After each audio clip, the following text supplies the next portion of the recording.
Hello students, आज के video में हम स्टडी करेंगे transportation and transportation in human being. तो पहले हम स्टडी कर रहे हैं what is transportation. Transport of gases like oxygen, carbon dioxide, food, hormones etcetera to various parts of the body is called transportation. Transportation एक ऐसा process है जहाँ पे गैसेस जैसे कि ऑक्सीजन, कार्बन डाइऑक्साइड या फिर फूड, हॉर्मोन्स, ये सभी हमारे बॉडी के पूरे पार्ट्स को पहुंचा देना, उस प्रोसेस को बोलते हैं ट्रांसपोर्टेशन।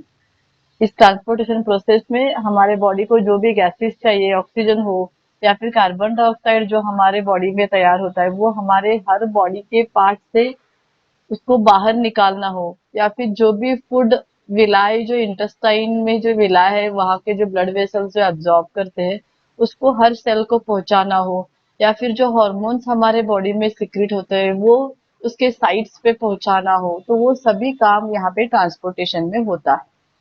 इसके बाद में हम देखेंगे ट्रांसपोर्टेशन इन ह्यूमन बींग्स। तो ह्यूमन बींग्स में ट्रांसपोर्टेशन कैसे होता है वो हम यहाँ पे स्टडी करेंगे। It takes place through circulatory system which includes blood, that is connective tissue, blood vessels, heart and limb। ये जो ट्रांसपोर्टेशन है वो ह्यूमन बींग में सर्कुलेटरी सिस्टम के हेल्प से होता है। और सर्कुलेटरी सिस्टम मतलब क्या है, उसमें क्या क्या आता है, उसमें आता है ब्लड, जिसको हम कनेक्टिव टिश्यू बोलते हैं। ये हमने ऑलरेडी 9th स्टैंडर्ड में स्टडी किया है। तो ब्लड को कनेक्टिव टिश्यू बोलते हैं क्योंकि ये हमारे बॉडी के सभी पार्ट्स को कनेक्ट करता है, इसीलिए ब्लड को कनेक्टिव टिश्यू बोलते हैं।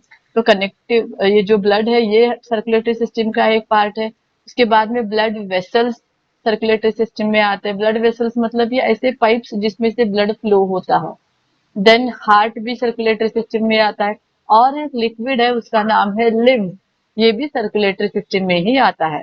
तो सर्कुलेटरी सिस्टम मतलब क्या है, उसमें blood, blood vessel, heart and lymph ये सभी इंक्लूड किया जाता है। In animals, there are two types of circulatory system: open circulatory system and closed circulatory system। Animals पे हम दो टाइप के सर्कुलेटरी सिस्टम्स को पढ़ेंगे। एक है ओपन, जो खुला हुआ है, ओपन है। और दूसरा है क्लोज्ड सर्कुलेटरी सिस्टम, मतलब ये बंद है। तो क्लोज्ड सर्कुलेटरी सिस्टम, इसी को हम डिटेल में स्टडी करेंगे। तो पहले हम स्टडी करेंगे what is open circulatory system. It is seen in arthropods, mollusc etcetera. तो आर्थ्रोपोड्स एंड मॉल्युस्क ये क्या है, ये फाइलम्स है। ये आर्थ्रोपोड्स जो है ये वर्टिब्रेट्स का बिगेस्ट फाइलम है। एंड मॉल्युस्क जो है वो इनवर्टिब्रेट्स का बिगेस्ट फाइलम है। आर्थ्रोपोड्स मतलब कौन से एनिमल्स आते हैं, इसमें हम स्टडी करेंगे क्रैब या फिर स्पाइडर, नहीं तो इंसेक्ट्स, सेंटीपीड्स, ये सभी एनिमल आर्थ्रोपोड्स में आते हैं। एंड मॉल्युस्क ये क्या है, इस फाइलम में कौन से एनिमल आते हैं इसमें हम स्टडी करेंगे, जैसे कि पाइला, और इसको स्नेल भी बोलते हैं। फिर हम स्टडी करेंगे इसमें स्क्वीड और ऑक्टोपस। तो ये जो एनिमल्स है ये सभी मॉल्युस्क में आते हैं। तो ये जो आर्थ्रोपोड्स फाइलम है, मॉल्युस्क फाइलम है, इन एनिमल्स में और इस फाइलम्स के एनिमल्स में हम ओपन सर्कुलेटरी सिस्टम को देख सकते हैं। It consist of haemolymph. इस सभी एनिमल्स में हीमोलिम्फ रहता है। What is haemolymph? हीमो मतलब ब्लड प्लस लिम्फ। तो इसमें जो भी ब्लड रहता है वो लिम्फ के साथ मिक्स रहता है, ब्लड और लिम्फ अलग अलग नहीं रहता। आर्थ्रोपोड्स और मॉलिस्क में जो एनिमल्स रहते हैं उस एनिमल्स में हम कौन सा सर्कुलेटरी सिस्टम देख सकते हैं, ओपन सर्कुलेटरी सिस्टम देखते हैं। और उसमें जो ब्लड रहता है वो लिम्फ के साथ मिक्स रहता है, इसीलिए हम उसको बोलते हैं haemolymph, which carry all food and gases. तो यही हीमोलिम्फ है जो फूड और गैसेस को हर बॉडी पार्ट्स को पहुंचाने का काम करते हैं। In this system, heart will pump the hemolymph directly to body cavity। मतलब इन एनिमल्स में जब हार्ट इस हीमोलिम्फ को जब पंप करता है तो वो हीमोलिम्फ बॉडी में जहां जहां पे कैविटी है, जहां जहां पे स्पेस है, वो सभी स्पेस में ये हीमोलिम्फ भर जाता है या फिर मूव होता है। मतलब इसमें कोई पाइप्स नहीं है, पर्टिकुलर पाइप्स नहीं है, पर्टिकुलर वेसल्स नहीं है जिसमें ये हीमोलिम्फ मूव होता है या फिर फ्लो होता है। जैसे ही हार्ट हीमोलिम्फ को पंप करता है, जहां पे उस बॉडी में स्पेस दिखेगा, जहां पे खुला जगह दिखेगा, वो सभी कैविटीज में ये हीमोलिम्फ जाके भर जाता है। इसीलिए इसको बोलते हैं ओपन। ओपन मतलब इसमें कोई भी क्लोज्ड वाला पाइप या फिर सिस्टम नहीं है। ये हर तरफ ओपन है, खुला हुआ है, जहां पे जगह है वहां पे ये हीमोलिम्फ पंप होने के बाद चला जाता है। It does not have any blood vessels और कैपिलरीज। इसमें कोई ब्लड वेसल्स और कोई कैपिलरीज नहीं दिखाई देते, इसीलिए इसको ओपन सर्कुलेटरी सिस्टम बोलते हैं। अभी आएगा दूसरा, वो है क्लोज्ड सर्कुलेटरी सिस्टम। तो जैसे कि इसका हेडिंग है क्लोज्ड, मतलब ये बंद है, मतलब इसमें जो भी ब्लड पंप होता है वो डायरेक्टली जहां पे चाहिए वहां पे मूव नहीं होता। एक पर्टिकुलर पाइप्स में, पर्टिकुलर वेसल्स में ही मूव होता है, और वो वेसल्स जो है, जो पाइप्स है, वो क्लोज्ड रहते हैं। इसीलिए इसको क्लोज्ड सर्कुलेटरी सिस्टम बोलते हैं। अभी इसको हम स्टडी करेंगे डिटेल में। It is seen in vertebrates. तो ये जो सिस्टम है, ये हम वर्टिब्रेट्स में देखते हैं। वर्टिब्रेट्स मतलब जिसको वर्टिब्रल कॉलम है, जैसे कि हम लोग मैमल्स, तो हम सब में क्लोज्ड सर्कुलेटरी सिस्टम है। In this system blood and lymph is present separately.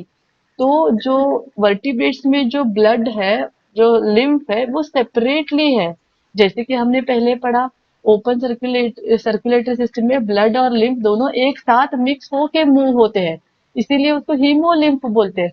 लेकिन क्लोज सर्कुलेटरी सिस्टम में ब्लड अलग मूव होता है और लिम्फ अलग मूव होता है, तो दोनों सेपरेटली मूव होते हैं।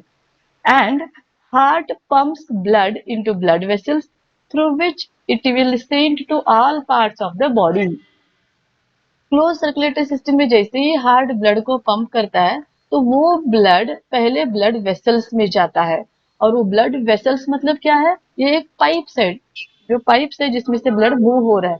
तो उस ब्लड वेसल्स में से वो आगे वेन्स में जाएगा, और वेन्स में आगे कैपिलरीज में जाएगा। मतलब अगर ये ब्लड वेसल्स है, बिगर पाइप, तो जैसे ही ये स्प्लिट होता है, यहाँ पे ये थोड़े स्मॉल होते हैं, तो ये हो गया वेन्स। और अगर ये फिर से स्प्लिट होते हैं, तो ये और थोड़े स्मॉल होते हैं, तो इनको बोलते हैं कैपिलरीज।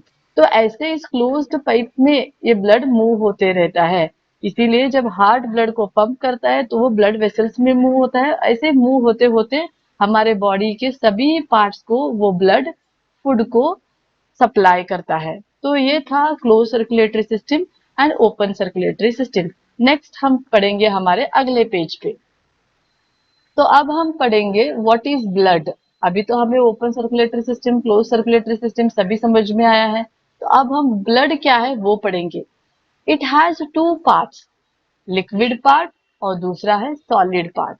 ब्लड जो है, जो रेड कलर का जो पिगमेंट है ब्लड, उसमें दो पार्ट्स रहते हैं। एक लिक्विड पार्ट जो फ्लो होने के लिए हेल्प करता है, जिसको ब्लड प्लाज्मा भी बोलते हैं, और दूसरा है सॉलिड पार्ट।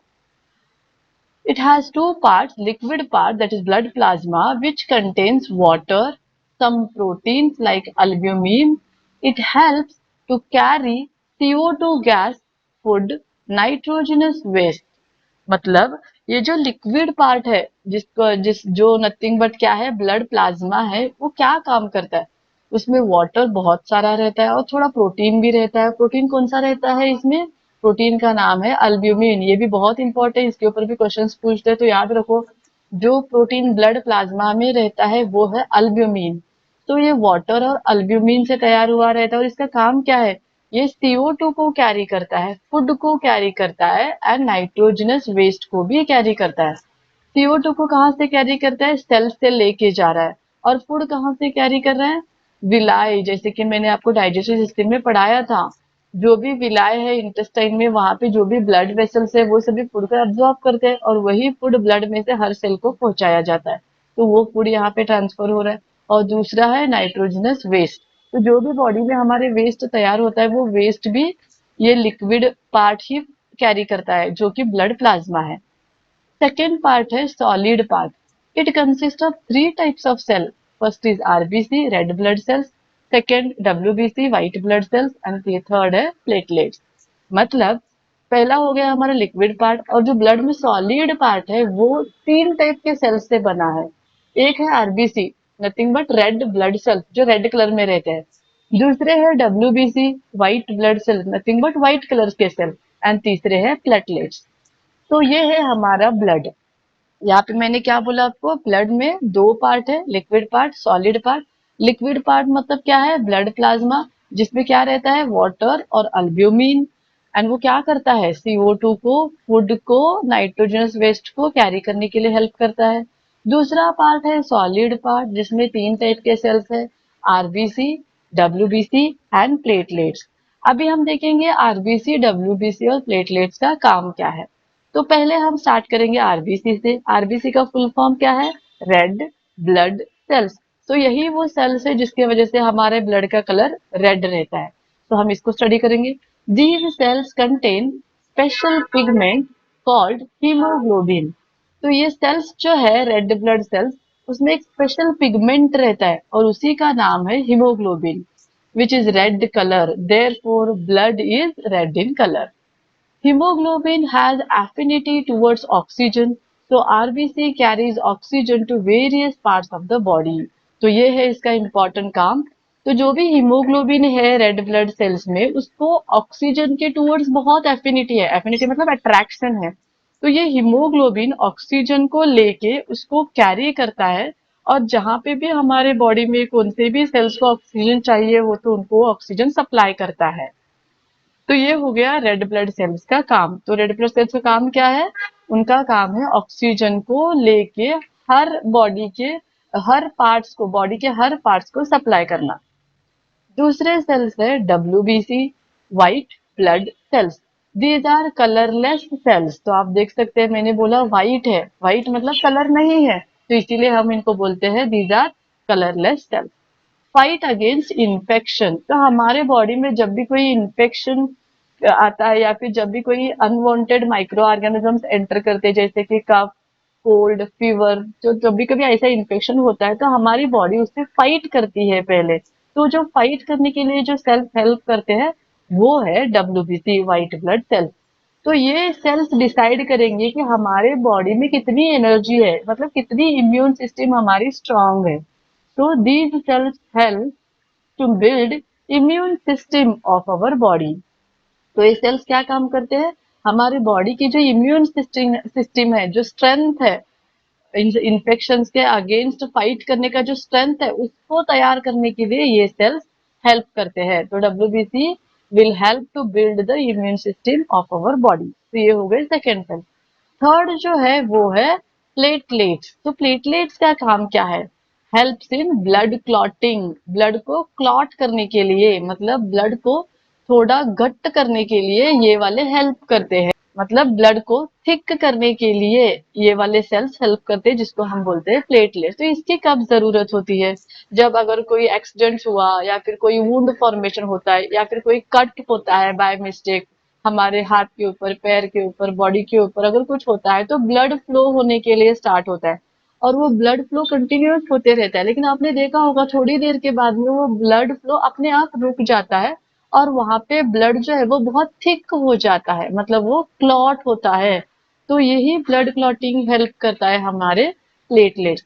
अगर प्लेटलेट्स नहीं होते तो जो ब्लड फ्लो हो रहा है वुंड से, वो कंटिन्यूअस होता था, और अगर वो कंटिन्यूअस हो गया तो ब्लड लॉस बहुत हो जाएगा हमारे बॉडी से। तो इसीलिए वो ब्लड लॉस नहीं होना है हमारे बॉडी में, तो प्लेटलेट्स बहुत इंपॉर्टेंट है।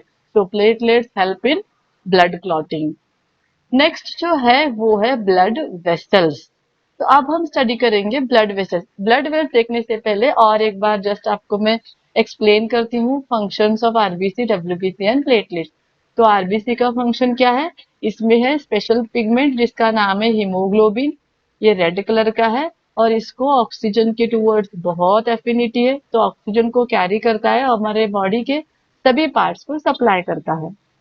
दूसरे थे WBC, व्हाइट ब्लड सेल्स। ये कलरलेस है, और ये हमारे बॉडी की इम्यून सिस्टम को बिल्ड करने के लिए हेल्प करता है, जिससे कि अगर कोई इन्फेक्शन हमें अटैक कर रहा है तो उसके अगेंस्ट हम फाइट कर सके। तीसरे है प्लेटलेट्स, जो कि ब्लड क्लॉटिंग को हेल्प करते हैं। जब भी कभी कोई वुंड होता है, कट होता है, तो ब्लड फ्लो होते रहता है, उस ब्लड फ्लो को स्टॉप करने के लिए, ब्लड को थिक करने के लिए, क्लॉट करने के लिए प्लेटलेट्स हेल्प करते हैं। तो अभी हम स्टार्ट करेंगे blood vessels are the blood pipes that carry blood. There are three type of blood vessels: arteries, veins and capillaries. Blood vessels जो है वो ब्लड के पाइप्स है जो हमारे बॉडी में ब्लड को एक जगह से दूसरे जगह पे कैरी करने के लिए हेल्प करते हैं. क्योंकि मैंने आपको बोला था लास्ट पेज पे कि हमारे बॉडी में जो सर्कुलेटरी सिस्टम है वो क्लोज्ड है, मतलब ब्लड जो है वो पाइप्स में मूव करता है. तो ये जो ब्लड पाइप्स है इसी को हम बोलते हैं ब्लड वेसल्स. ये ब्लड वेसल्स थ्री टाइप के हैं. तो पहला जो है वो है आर्टरीज, दूसरे जो है वो है वेन्स एंड तीसरे जो है वो है कैपिलरीज. इसी को हम देखेंगे डिटेल में. तो पहला आर्टरीज को देखेंगे. Always carry oxygenated blood. Oxygenated blood मतलब प्योर ब्लड. तो हमारे बॉडी में दो तरह के ब्लड रहते हैं, और या फिर ऐसे बोल सकते हैं कि ब्लड दो फॉर्म में मूव होता है, फ्लो होता है. एक है ऑक्सीजनेटेड ब्लड मतलब प्योर ब्लड जिसमें ऑक्सीजन रहता है, और दूसरा है डीऑक्सीजनेटेड. डीऑक्सीजनेटेड मतलब जिसमें ऑक्सीजन नहीं रहता लेकिन उसमें क्या रहता है, उसमें रहता है CO2. हम उसको इम्प्योर ब्लड भी बोलते हैं, इम्प्योर ब्लड. तो आर्टरीज मतलब क्या है, ये ऐसे ब्लड वेसल्स है, ये ऐसे ब्लड के पाइप्स है जो सिर्फ प्योर ब्लड को ही कैरी करते हैं. कहाँ से? From heart to all parts of the body. जैसे ही हार्ट ब्लड को पंप करता है तो वो पंप किया हुआ ब्लड पूरे बॉडी पार्ट्स को सप्लाई करने का काम आर्टरीज करते हैं. इसको हम डिटेल में स्टडी करने वाले हैं नेक्स्ट पेज पे. तो यहाँ पे जस्ट हम थोड़ा उसको इन्फॉर्मेशन देख रहे हैं. बट यहाँ पे एक एक्सेप्शन है. एक्सेप्शन है पल्मोनरी आर्टरी. सभी आर्टरीज प्योर ब्लड को कैरी करते हैं, लेकिन ये जो पल्मोनरी आर्टरी है ये एक्सेप्शन है. ये क्या करती है, ये इम्प्योर ब्लड को कैरी करती है फ्रॉम हार्ट टू लंग्स. मतलब हार्ट में जब इम्प्योर ब्लड आता है और वो जब पंप होता है तो उसको लंग के पास लेके जाना है, क्योंकि लंग क्या करता है, ब्लड को प्यूरिफाई करने का काम. तो यहाँ हार्ट से लंग तक जो इम्प्योर ब्लड लेके जाने का जो काम है वो कर रहे हैं पल्मोनरी आर्टरी. तो पल्मोनरी आर्टरी ये भी एक आर्टरी ही है.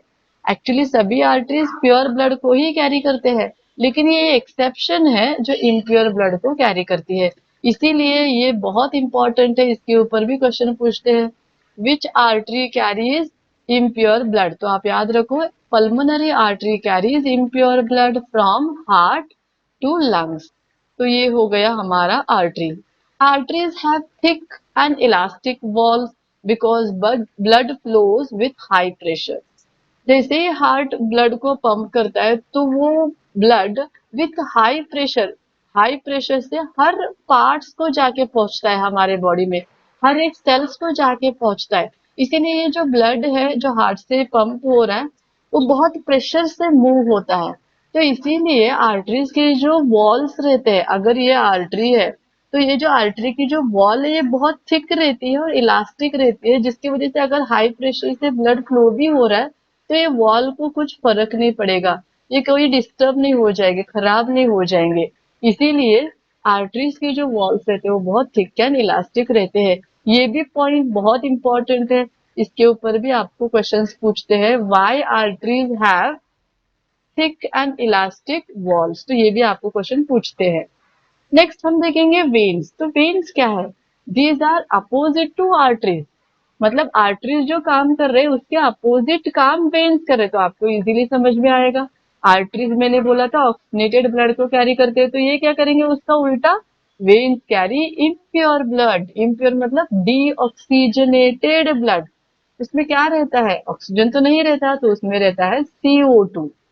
कहाँ से आता है ये blood, from all parts of the body to heart. पूरे सेल्स के पास जैसे ही प्योर ब्लड जाके पहुंचता है तो वो प्योर ब्लड ऑक्सीजन को सप्लाई करके CO2 को ले लेता है. इमेजिन करो कि ये एक सेल है और इस सेल में CO2 है. तो जैसे ही ब्लड आ रहा है O2 लेके, ये आर्टरीज है, तो जैसे ही ये ब्लड वेसल्स आ रहे हैं ऑक्सीजन लेके तो ये ऑक्सीजन को दे देते हैं और CO2 को ले लेते हैं. तो ये ब्लड क्या हो गया, इम्प्योर हो गया.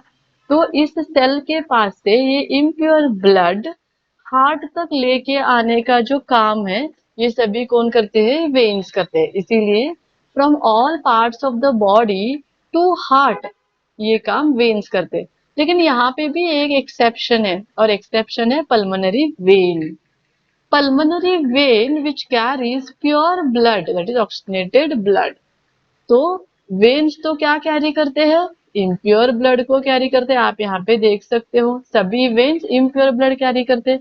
लेकिन पल्मोनरी वेन जो है, ये वेन क्या करती है, प्योर ब्लड को कैरी करती है। तो ये भी एक्सेप्शन है, तो आपको याद रखना पड़ेगा। तो मैंने जैसे ही बोला था, मैं यहाँ पे ब्लैक कलर से मार्क कर रही हूँ। यहाँ पे ये पल्मोनरी आर्टरी है और यहाँ पे ये पल्मोनरी वेन है।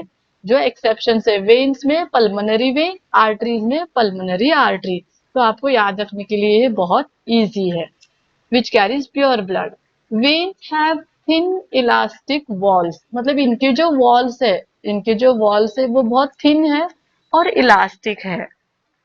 Then next, valves are observed in veins which avoid the blood going back। मतलब ये जो veins है, ये जो blood veins है, तो ये जो ब्लड वेन्स है जिसमें से ये ब्लड जा रहा है, इम्प्योर ब्लड, इसको वॉल्स रहते हैं। वॉल्स मतलब जैसे कि यहाँ पे डोर्स रहते हैं। जैसे ही एक बार ऐसे ब्लड फ्लो होके बाहर चला गया, तो ये जो वाल्व्स है ये क्लोज होते हैं। ये क्लोज अगर हो गए तो ब्लड वापस जा नहीं सकता। और ये एक सिस्टम हम कहाँ देख सकते हैं, हम ये सिस्टम देख सकते हैं सिर्फ वेन्स में। ऐसी सिस्टम आपको आर्टरीज में नहीं दिखाई देगी। तो इसीलिए valves are present in veins. उनका काम क्या है, which avoid the blood going back, blood को इसी एक ही डायरेक्शन में लेके जाता है, फिर से वापस लेके नहीं जाता। कैपिलरीज मतलब क्या है, capillaries are the small blood vessels present near the organ which exchange the where exchange of gases takes place. इसका मतलब अगर कोई सेल है, फॉर एग्जाम्पल आप देख सकते हैं, अगर ये एक सेल है और ये इसका न्यूक्लियस है और ये सभी साइटोप्लाज्म है। अभी इमेजिन करो कि यहाँ पे से एक कैपिलरी जा रही है ब्लड की, जिसमें क्या है, ऑक्सीजन है, और इस सेल में CO2 है। अभी इस सेल को अगर CO2 चाहिए और CO2 अगर वापस देना है तो क्या करेगा, ये जो कैपिलरी साइड से जा रहे हैं उसमें से ऑक्सीजन अंदर आ जाएगा और ये जो CO2 है ये इस ब्लड में जाएगा। तो सेल्स के पास या फिर बॉडी पार्ट्स के पास से जो वेन्स जाते हैं ना, उनको हम बोलते हैं कैपिलरीज। ये बहुत छोटे छोटे रहते हैं क्योंकि सेल्स ही छोटे रहते हैं, इसीलिए ये वेन कैपिलरीज भी साइज में बहुत छोटे रहते हैं। तो ये हमने स्टडी किया है अबाउट ब्लड वेसल्स। तो एक बार मैं जस्ट आपको रिवाइज कर रही हूँ। ब्लड वेसल्स मतलब क्या है, ये ब्लड के पाइप्स है जो ब्लड को कैरी करते हैं। तीन टाइप के हैं, एक है आर्टरीज, दूसरी है वेन्स और तीसरे है कैपिलरीज। तो आर्टरीज में हमने क्या स्टडी किया, आर्टरीज कभी भी ऑक्सीजनेटेड ब्लड को ही कैरी करते हैं, मतलब प्योर ब्लड को ही कैरी करते हैं। लेकिन इसमें एक एक्सेप्शन, वो है पल्मोनरी आर्टरी, वो इम्प्योर ब्लड को कैरी कर रही है फ्रॉम हार्ट टू लंग। इसमें जो भी ब्लड कैरी होता है, जो भी हार्ट ब्लड पंप करता है, वो बहुत प्रेशर से मूव होता है, इसीलिए आर्टरीज के जो वॉल्स है वो बहुत थिक एंड इलास्टिक रहते हैं। नेक्स्ट हमने देखा वेन्स। वेन्स बड़ा आर्टरीज के एग्जैक्टली अपोजिट काम करते हैं। अगर आर्टरीज प्योर ब्लड को लेके जा रहे हैं तो वेन्स इम्प्योर ब्लड को लेके जाते हैं from all parts of the body to heart. यहाँ पे भी एक एक्सेप्शन है, वो है पल्मोनरी वेन, जो कि प्योर ब्लड को कैरी करती है। तो आपको ये याद रखना बहुत इंपॉर्टेंट है। वेन्स के जो वॉल्स रहते हैं वो बहुत थिन एंड इलास्टिक रहते हैं और इनमें रहता है एक एक्स्ट्रा पार्ट जिसको हम बोलते हैं वाल्व, जो एक बार अगर ब्लड गया तो उसको वापस जाने के लिए नहीं देते, which avoid the blood going back. And last के जो है वो कैपिलरी, एकदम स्मॉलेस्ट ब्लड वेसल्स है जो हमें सेल्स के साइड्स पे या फिर ऑर्गन्स के साइड्स पे मिलेंगे, जहाँ पे एग्जैक्टली एक्सचेंज ऑफ गैसेस होता है। तो ये था अबाउट ब्लड। तो नेक्स्ट हम देखेंगे नेक्स्ट पेज पे। तो अब हम देखेंगे रूट ऑफ ब्लड पैसेज, मतलब ब्लड कैसे कैसे जाता है वो हम देखेंगे। तो यहाँ पे जो स्ट्रक्चर है ये है लंग कैपिलरीज, ये मतलब ये लंग का पार्ट है। यहाँ पे हार्ट है, तो ये हमारा हार्ट है, और ये है बॉडी पार्ट्स, तो ये सभी सेल्स है, ये सभी बॉडी पार्ट्स है। तो अभी देख सकते हैं आप यहाँ पे, तो बीच में जो हार्ट आपको दिख रहा है, यहाँ पे चार पार्ट है, ये फर्स्ट, ये सेकेंड, ये थर्ड और ये फोर्थ। ये चार पार्ट्स रहते हैं हमारे ह्यूमन हार्ट में, जिसको हम नेक्स्ट पेज में डिटेल में स्टडी करने वाले हैं।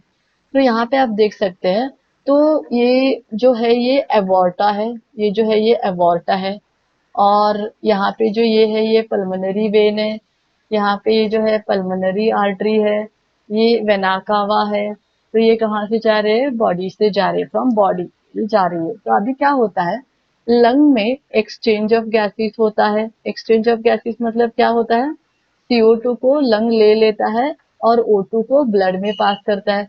तो O2 जो है वो ब्लड में आ जाता है, और जैसे ही ब्लड में आता है तो ब्लड ऐसे पल्मोनरी वेन से आता है और यहाँ पे आता है, जो कि है हमारा क्या है, राइट आर्टरी, राइट ऑरिकल। तो जैसे ही हमारे राइट आर्टरियम वो ऑक्सीजनेटेड ब्लड आता है, प्योर ब्लड, तो यहाँ से ये ब्लड क्या होता है, नीचे आता है। और ये नीचे वाला क्या है, लेफ्ट वेंट्रिकल। और लेफ्ट वेंट्रिकल जैसे ही ब्लड को पंप करता है तो ये ब्लड एवोर्टा के थ्रू, ये कौन सा ब्लड आ रहा है, ये प्योर ब्लड आ रहा है। तो प्योर ब्लड फिर क्या होता है, एवोर्टा के थ्रू ऐसे आता है और हमारे बॉडी पार्ट्स को आके मिल जाता है। तो बॉडी पार्ट्स के पास क्या रहते हैं, यहाँ पे कैपिलरीज रहते हैं। तो ये कैपिलरीज क्या करते हैं, एक्सचेंज ऑफ गैसेस, मतलब ये जो O2 लेके आए वो इनको देते हैं, और जो CO2 है इनके पास वो CO2 ब्लड में देते हैं। तो ब्लड क्या होता है, अभी ब्लड हो गया इम्प्योर। तो ये इम्प्योर ब्लड जो है वो यहाँ से लेके जाते हैं वेन्स, और ऐसे जाके किसको देते हैं, वेना कावा से जाते हैं, और ये जाते हैं लेफ्ट आर्टरियम में। तो ये जो ब्लड आ रहा है वो कैसा है, वो इम्प्योर ब्लड है। तो जैसे ही यहाँ पे आता है राइट आर्टरियम में, तो ये यहाँ से आता है कहाँ पे, राइट वेंट्रिकल में। राइट वेंट्रिकल जैसे ही ब्लड को पंप करता है तो ये ब्लड जाएगा हमारे पल्मोनरी आर्टरी से, इम्प्योर ब्लड जो CO2 को लेके आए पल्मोनरी आर्टरी से जाएगा फिर से लंग में। फिर लंग में एक्सचेंज गैसेस हो जाएगा, मतलब CO2 को हम बाहर एक्सेल करके फेंक देंगे और O2 को ले लेंगे। वही O2 फिर से यहाँ पे ब्लड में मिक्स होता है और वही ब्लड लेके आता है थ्रू पल्मोनरी वेन।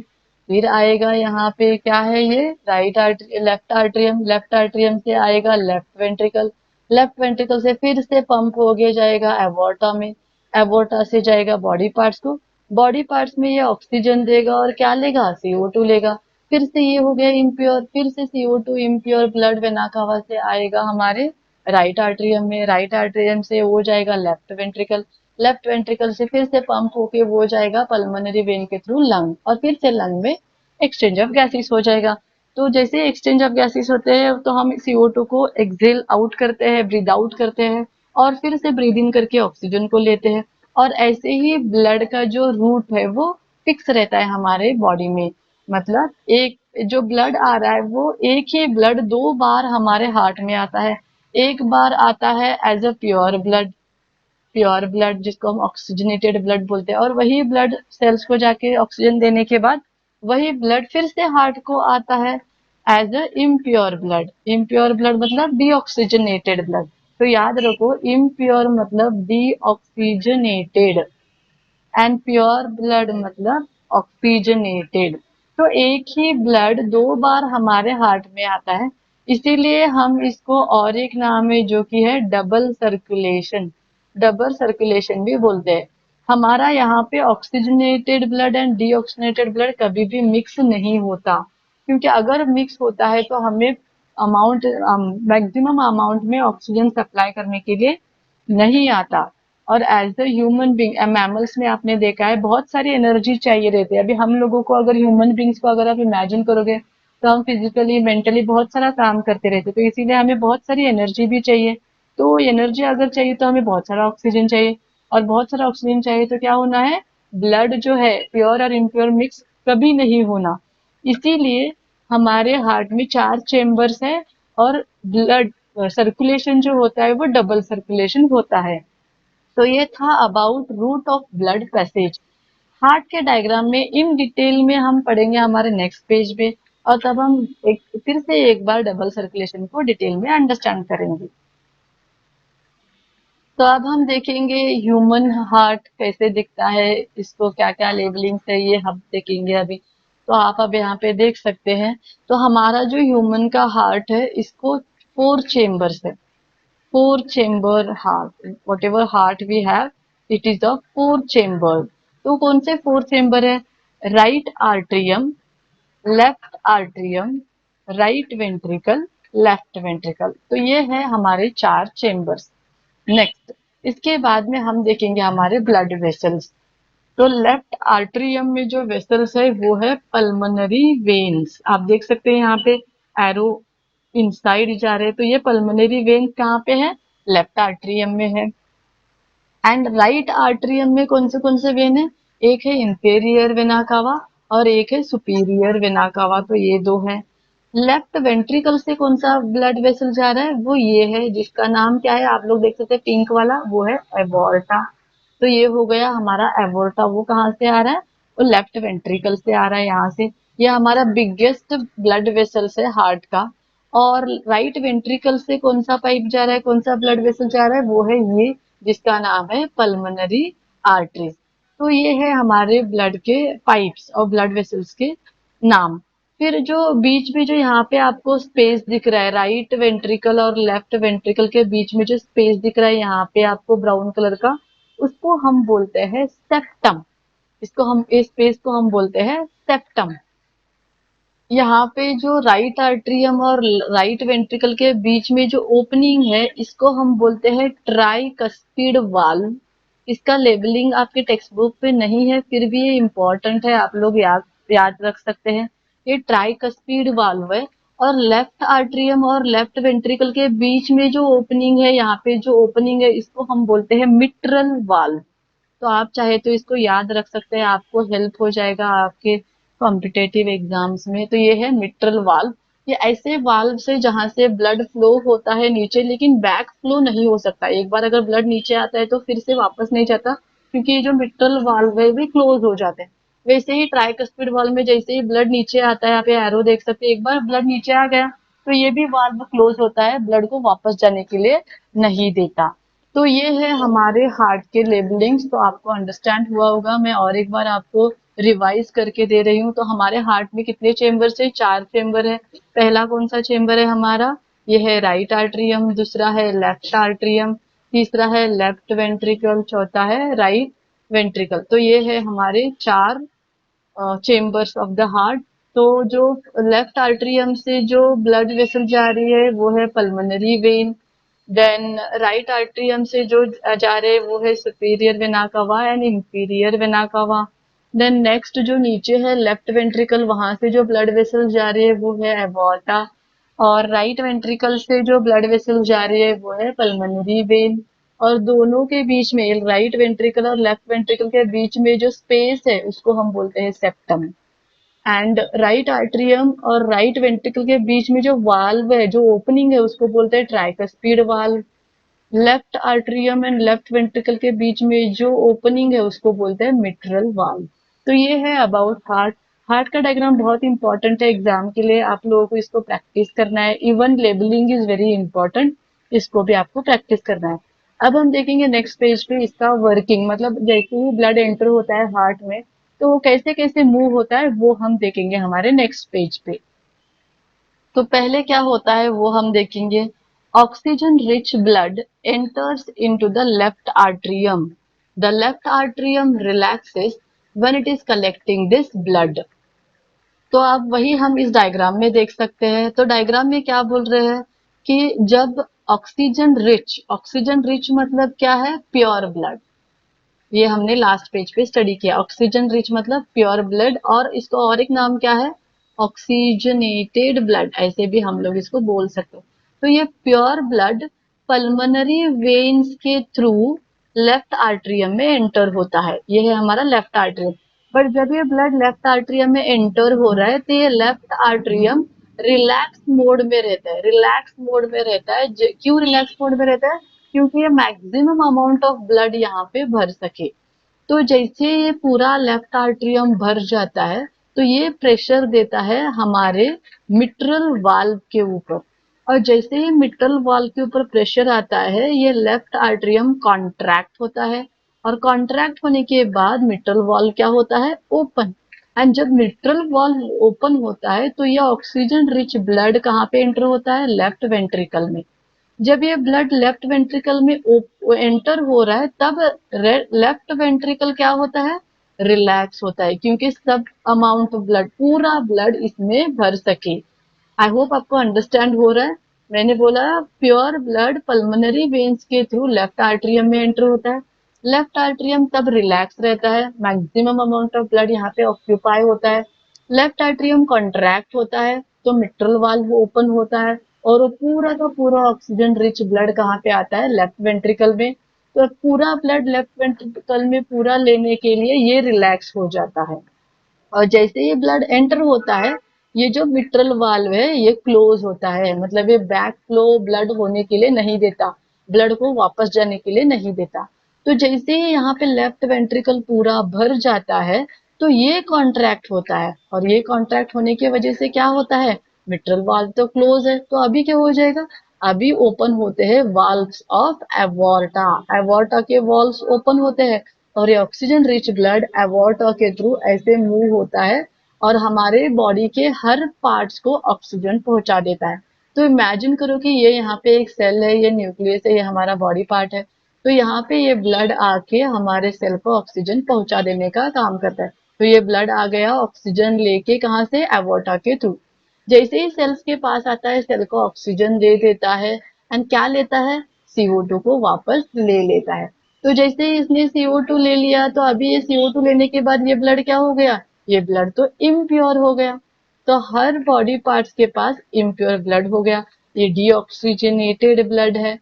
ये डीऑक्सीजनेटेड ब्लड हमारे पूरे बॉडी पार्ट्स से कहाँ पे आता है, फिर वो आएगा हमारे राइट आर्ट्रियम में। तो वो कैसे आएगा, वो आएगा with the help of superior vena cava and inferior vena कावा।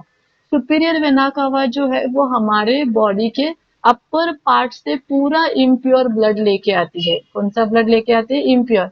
इम्प्योर के लिए और एक नाम क्या है, डीऑक्सीजनेटेड, डीऑक्सीजनेटेड और रिच इन CO2 ऐसे भी बोलते हैं, रिच इन CO2।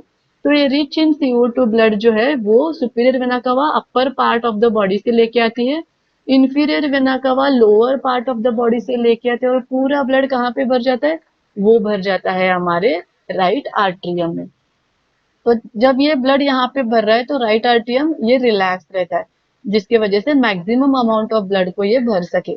जैसे ये पूरा राइट आर्ट्रियम भरता है तो ये कॉन्ट्रैक्ट होता है और ये कॉन्ट्रैक्ट होने की वजह से जो यहाँ पे ट्राइकस्पिड वाल्व है वो ओपन होता है और पूरा ब्लड आता है राइट वेंट्रिकल पे।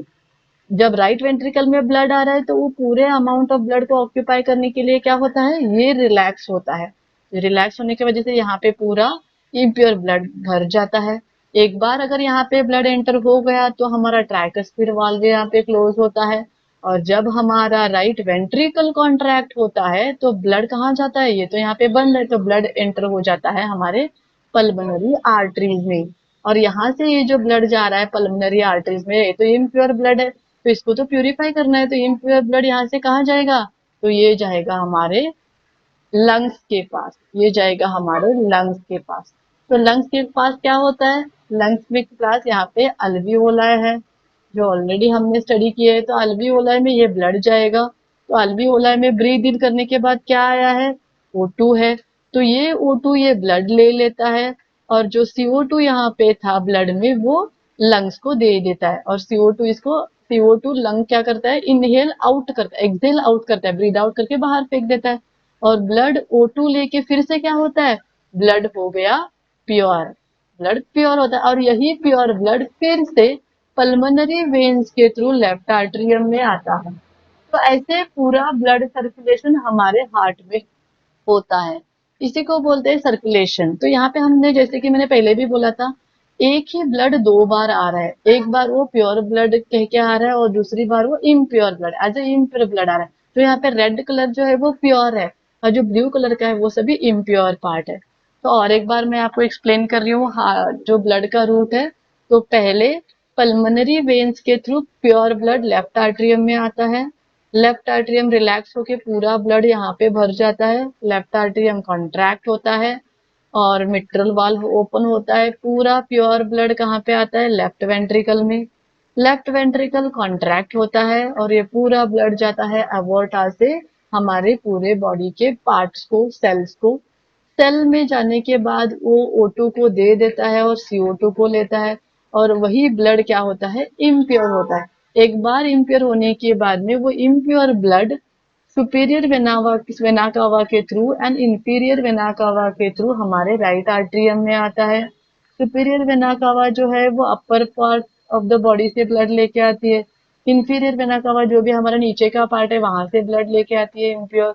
और पूरा पूरा ब्लड कहाँ पे आता है? इम्प्योर ब्लड आता है हमारे राइट आर्टरियम में, जब राइट आर्टरियम रिलैक्स में रहता है।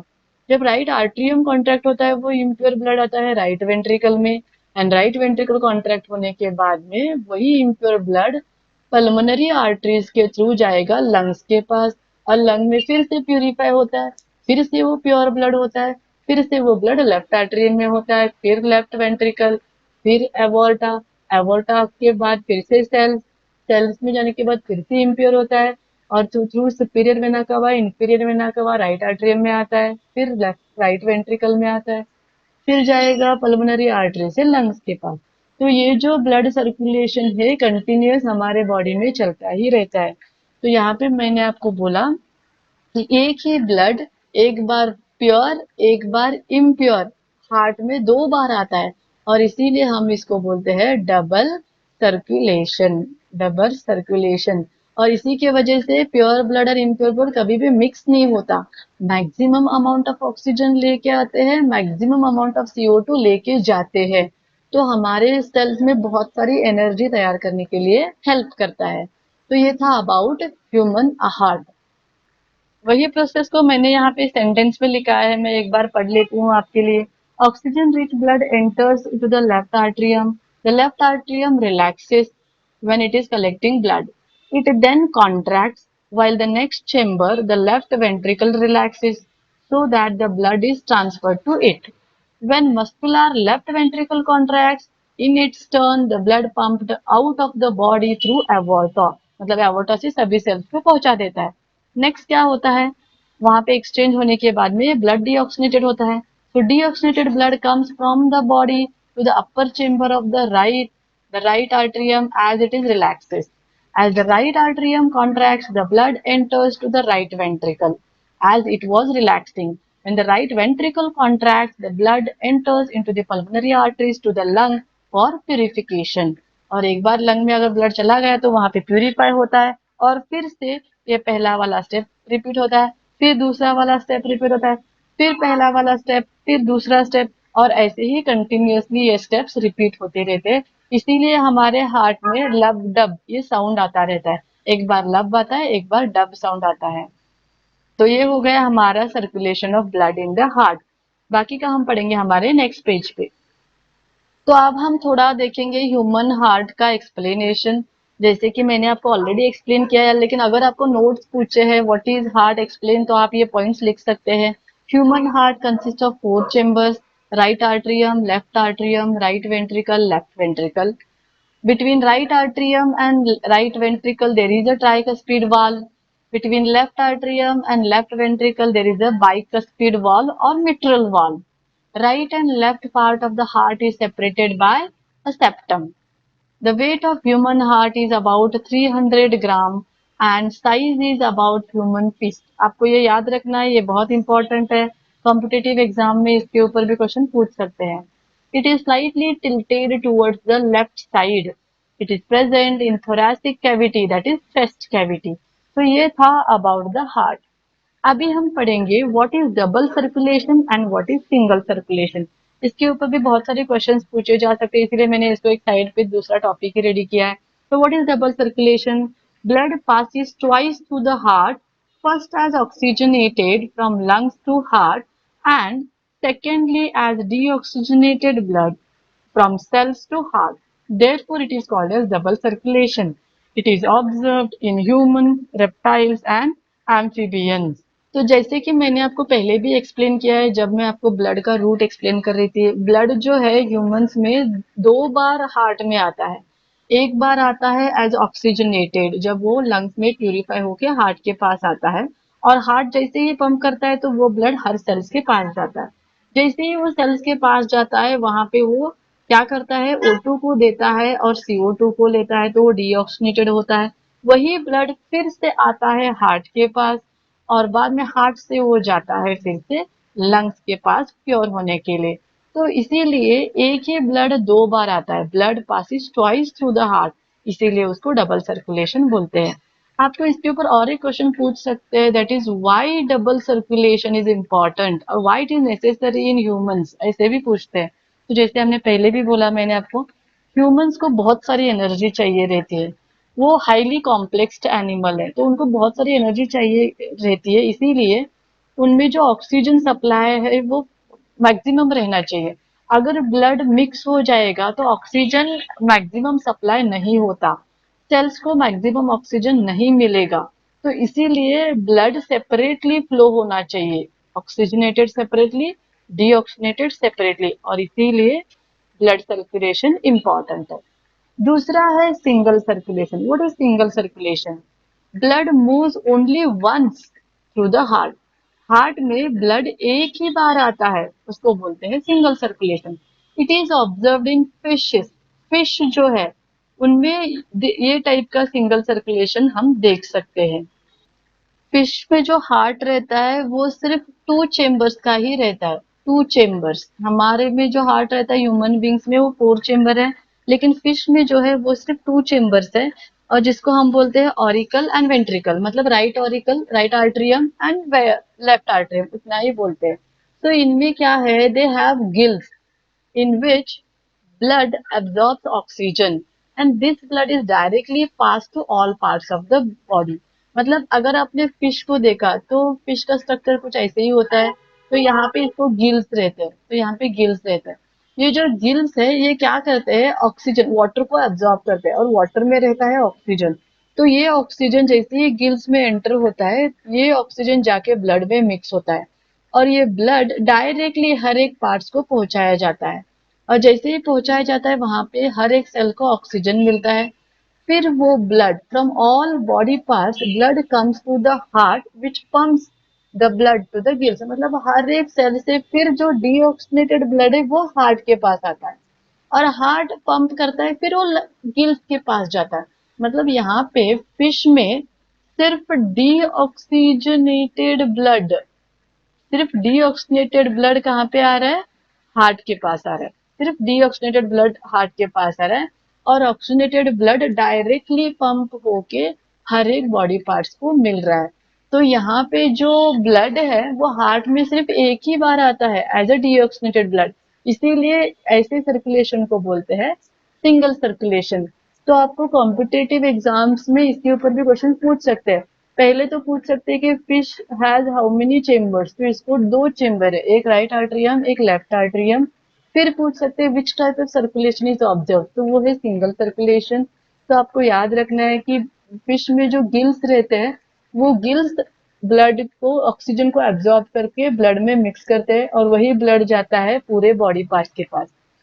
ऑक्सीजन को पहुंचाने के बाद जब वो CO2 लेते हैं तो वो डीऑक्सीनेटेड ब्लड आता है हार्ट के पास, और हार्ट उसको पंप करता है फिर से गिल्स के पास।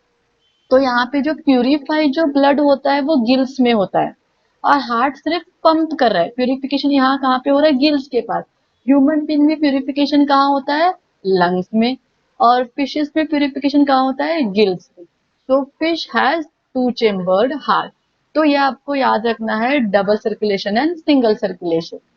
थोड़े एनिमल्स है जैसे कि एम्फीबियंस, एम्फीबियंस में कौन आएगा, जैसे कि फ्रॉग आते हैं, और रेप्टाइल्स में है। तो ये जो एनिमल्स है इनमें हम थ्री चेम्बर्स का हार्ट देखते हैं, इनमें रहते हैं जो हार्ट है वो थ्री चेम्बर्स के रहते हैं। फिश में टू चेम्बर्स के रहता है, और ह्यूमन के फोर चेम्बर्स में रहते हैं। इनको उतनी एनर्जी नहीं चाहिए रहती, तो इनमें जो oxygenated blood and deoxygenated blood है वो थोड़ा मिक्स होता है। तो एनर्जी जो सप्लाई ऑफ एनर्जी है वो यहाँ पे थोड़ा लेस रहता है, तो इसीलिए थ्री चेम्बर्स के हार्ट रहते हैं इनमें। तो आई होप आपको ये वीडियो समझ में आएगा। मैंने इस एक वीडियो में हार्ट के रिलेटेड और ट्रांसपोर्टेशन इन ह्यूमन बींग के रिलेटेड डिटेल में एक्सप्लेन किया है। इवन डायग्राम ऑफ हार्ट भी मैंने बहुत डिटेल में एक्सप्लेन किया है। आप ये वीडियो ध्यान से देखिए, आपको पूरा क्लियर आइडिया आ जाएगा कि ह्यूमन में ट्रांसपोर्टेशन कैसे होता है। Thank you so much. आपको इस वीडियो मेरे इस वीडियो को लाइक शेयर एंड चैनल को सब्सक्राइब जरूर कर देना। Thank you.